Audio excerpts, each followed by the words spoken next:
frame extension. And right here is the beginning, and you can see that they did cut straight, so it's a little weaker than it could be. Now I couldn't get the seat all the way forward, but you get the idea. It folds all the way down and you can sleep on this thing. Back here and look.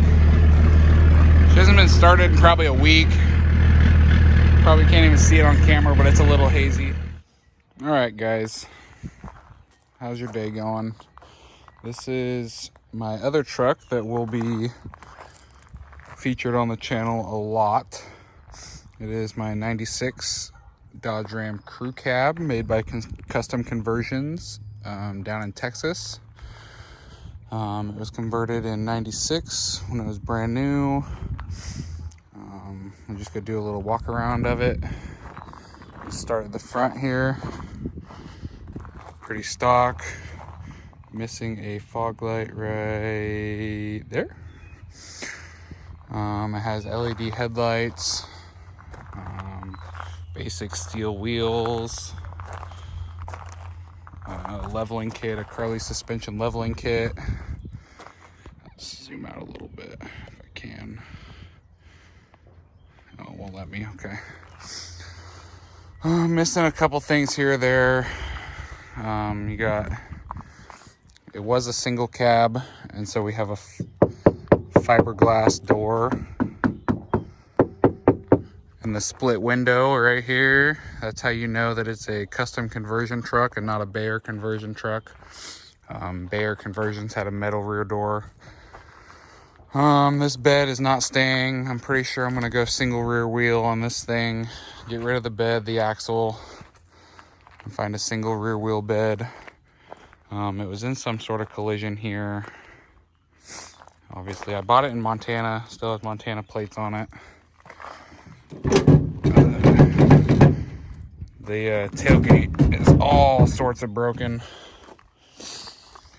Got a cute little sticker, Prius repellent. This thing, once you hit third gear, it'll freaking black out an intersection. You can't see anything behind you.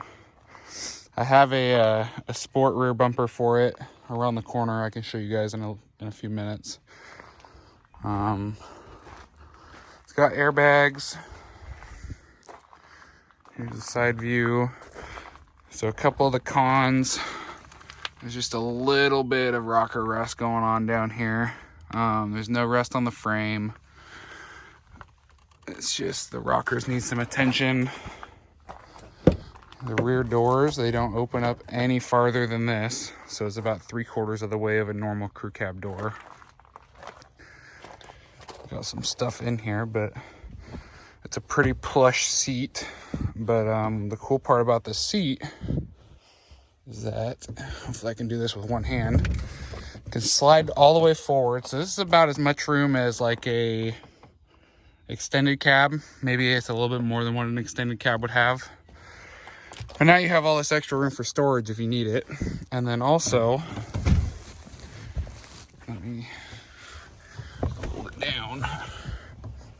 You can fold it down into a bed. Now I couldn't get the seat all the way forward, but you get the idea. It folds all the way down and you can sleep on this thing. So it's pretty neat. I got a little bit of stuff to fix back here, but you know, overall, it's one of the cleaner ones I've seen. Oh, also back here, you can see right down here, there's like a hump that runs along. So that's where the back of the cab used to come up, and they chopped it off. You can see whoever did it, you know, whoever worked on this did a fantastic job on the headliner. Can't even tell. Yeah. Got the tow mirrors, of course. Got my ghost trailer hooked up. So the front, got a 4th gen center console because they're 10 times better than any other center console. It's nice to have cup holders within, you know, reaching distance. It was an automatic, converted to an NV4500, and now my NV4500 is giving me a lot of issues. Has a cracked dash, you can see right there, and one other crack over on the other side. Has a broken window on the other side as well. But overall, I mean, the interior is, you know, really clean, to be honest. Everything works but the cruise control and the cup holder. This thing's all messed up. You need to have like 2 hands to put that back properly. We'll go around to the other side. One of the sketchy things that I noticed when I was buying it that I still haven't fixed. Down here is the little compressor for the airbags in the back and the controller up front. And look at how they have this ground. Now I guess it's kind of my fault because I haven't fixed it yet, but I was kind of shocked when I saw that, to be honest. Yeah, this door panel's clean as well. But whoever did the tint too, they did a horrible job, man. You can see way up here in the top, it's all bad all the way around. Right here, it's horrible. On this side too, got right there, all along the side. And supposedly this was like fresh tint when I bought it. But I wouldn't call that fresh tint, but okay. On this side we got boost, pyro, nothing. She has 167,000. Down here, that's my airbag controller for the rear. Pop the hood.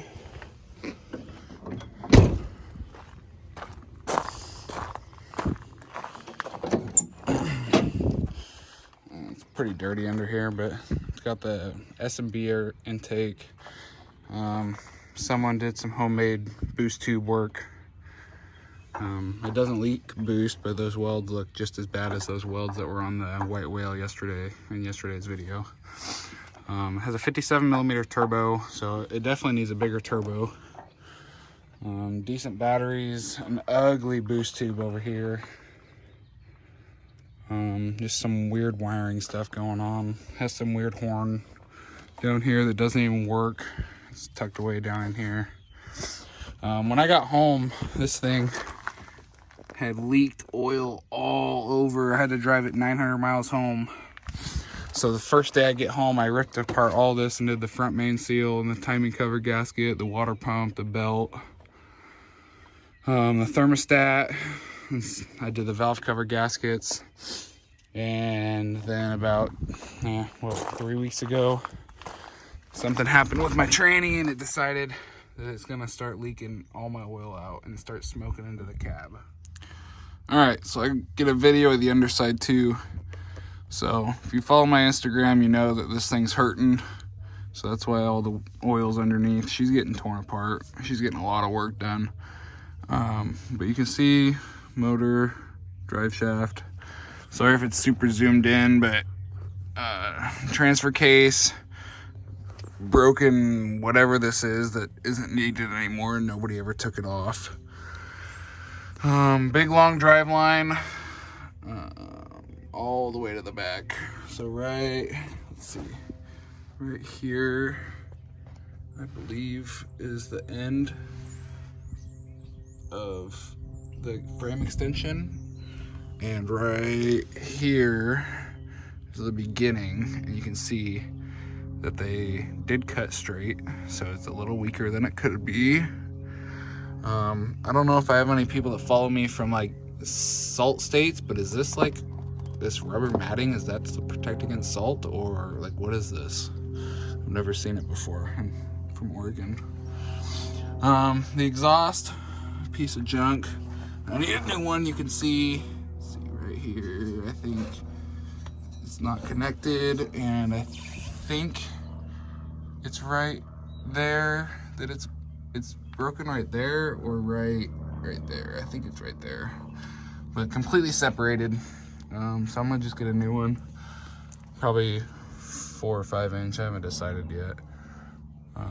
But yeah, so I almost forgot to get under here and kind of show you, how shitty of a job. I'm just kidding. It's pretty good, besides the straight cuts. Yeah, so if you have any questions, hit me up in the comments. I'll answer them to the best of my ability. You can also see they used like angle iron to support the bottom of the new cab portion. I'm sorry about the lighting, guys. I can't. There we go. So yeah, it's not the worst thing I've ever seen. So, alrighty. Alright, so got this piece of junk open. You can see where it got blasted apart somehow, whether they put something too heavy in here or what. But it really messed up this bed.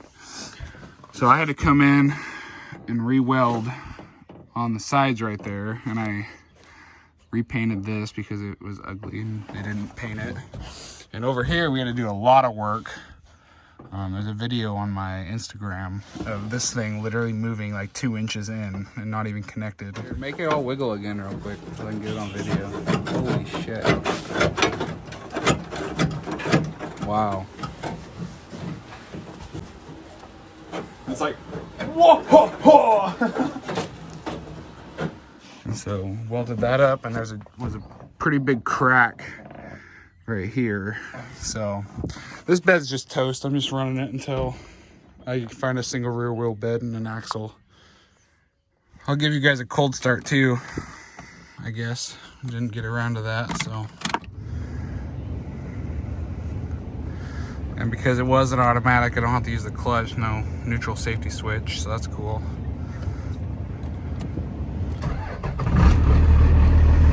Start right up. She's pretty smoky, it's idle. Come back here and look. She hasn't been started in probably a week. Probably can't even see it on camera, but it's a little hazy. Let's see if I can get it on the mirror.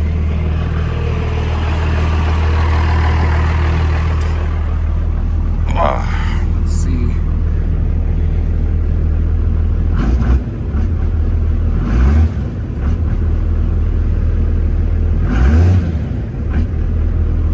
So yeah, she's pretty smoky. I forgot to mention earlier too, it has 150 horsepower injectors. Yeah. So there's the truck, and we'll continue on. Probably noticed these in the background. I bought these about, what, a year or two ago. I think a year ago. I was going to try to build a crew cab. So, I mean, it's nice that I have some parts. I have a windshield for this right here. I'm going to put this green door that's in here on the white whale because it can have tow mirrors, where the white whale has those ugly bolt-on mirrors. And we keep on coming. I have this ugly gasser frame, but it has a sport rear bumper. That's the only reason why I haven't got rid of it yet. So I'm gonna pull this off, repaint it, put it on the crew cab, take the crew cab's bumper and put it on the white whale since I don't have a bumper for the new bed. And then take this hunk of junk to scrap. But yeah, so stay tuned. We'll be getting a walk around of the white whale probably in the next day or two. And yeah, so don't forget to like, comment, subscribe. Tell me what I could improve on. Tell me if I missed something that you're interested in, and I can see if I can touch on it in another video. Comment if there's anything specific you want to see about the white whale. But yeah, besides that, don't forget to follow me on Instagram at Driver's Garage, and have a good night.